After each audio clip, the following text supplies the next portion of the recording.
अस्सलाम वालेकुम साथियों, ये देखें, ये सड़क अब जिस तरह लेंटर डालते हैं ना, सीमेंट, बजरी और रेत के साथ, ये सड़क जो है ये आलमोस्ट इन्होंने आधी से थोड़े से कम बन चुकी है। और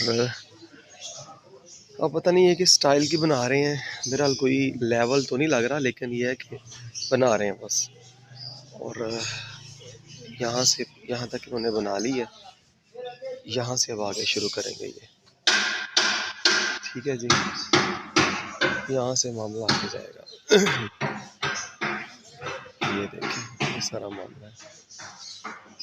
मैं साथियों को दिखा दूँ, फिर साथ ये ना कि मैं बताया नहीं भाई सड़क कैसे बनी है कैसे नहीं बनी। रात को मैंने आपको भेजी थी कल कि किस तरह से ये मसाला बनाते हैं, और आज ये देखें जो सारा मामला है।